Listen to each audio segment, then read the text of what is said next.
Voilà, je suis en train de fabriquer du béton égyptien. Là. Cet après-midi, j'ai commencé avec le journaliste de l'éveil. Et puis là, je continue ce soir, après une pause. J'ai eu beaucoup d'appels d'amis qui étaient intéressés par mes articles de presse et tout ça, tout ce, la célébrité. Et puis là je continue. Alors, je refais un petit moule. Là. Euh, et puis là, alors je me suis aperçu, là, comme j'étais interrompu, j'étais pendant plusieurs sortes, ça a séché un peu là. Là, le mélange, parce qu'ils étaient trop liquides. Tout à l'heure, c'était trop humide. Alors là, c'est bien. C'est là, c'est assez compact.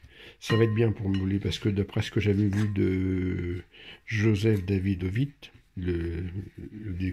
celui qui a découvert le béton égyptien, là, et là c'est la dit, il reste un peu de chaud. Là, c'est du calcaire de Courtonne les deux églises, normalement qui contient l'argile blanche du Cavelin. Alors j'avais un deuxième saladier, maintenant il est utilisé. Là, c'était pour l'eau. J'ai pris de l'eau de source, et puis là, la balance, là, un peu en triste état, la balance, je vais l'allumer pour que vous voyez, là. C'est ce qui me fait faire les mesures, le dosage. Et puis donc là, c'est pour... là, c'est un petit moule. J'en ai un autre plus grand pour faire des briques, pour faire, voilà, une taille de brique. Là, c'est une demi-brique, ça fait la taille. Puis par contre, j'ai un autre moule, j'en referai une autre vidéo, je vous montrerai, avec, il est deux fois plus haut, qui fait 10 de haut, au lieu de faire 5, ça fait 5 cm de haut, ces deux moules-là. Donc voilà un peu la table de travail. C'est un peu comme la pâtisserie, là. Et justement, le journaliste, le mélange était trop liquide, et il me dit, tiens, on mettait de la farine, c'est pas comme la farine. J'ai remis du calcaire en poudre, et puis de la chaux. Alors la chaux, ça prend un peu au nez, ça fait éternuer. Et puis donc tout le matériel. Alors là, je vais pouvoir mouler là, parce que justement le mélange, je vais le prendre avec la main. Je vais vous montrer le mélange là. Quand on le prend comme ça fait c'est pas trop collant. Là, c'est le bon dosage. Là, c'est bien. Et il faut le tasser avec un. Je vais le tasser dans le moule parce que tout à l'heure c'était trop, trop pâte à modeler. Puis je le tasse avec ça. Donc vous voyez ça dans le moule, par exemple, je le mets dans le moule. Hop, j'en mets là. Bon, c'est pas prudent avec la main parce qu'il y a quand même de la soude là-dedans. Le bicarbonate se transforme en soude avec la.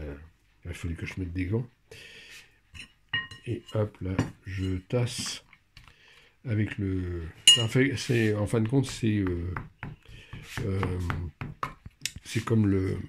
Comment dirais-je le. Je cherche le nom.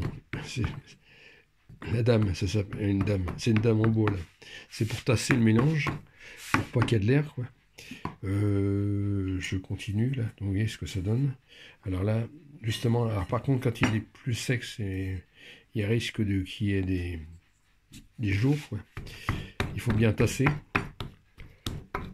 Bon. Alors je vais continuer sans la vidéo parce que c'est pas facile pour mouler la brique. Donc voilà ce que ça donne. Bon là, je vais tasser beaucoup plus, hein, parce qu'il faut que ça soit complètement sans jour, quoi. Voilà, je vais la remplir complètement, puis je vous montrerai la brique finie plus tard. Bon, on va arrêter là donc vous voyez le table de travail. Bon, à la prochaine vidéo, j'essaierai d'en faire une de A à Z, quoi, avec les autres moules.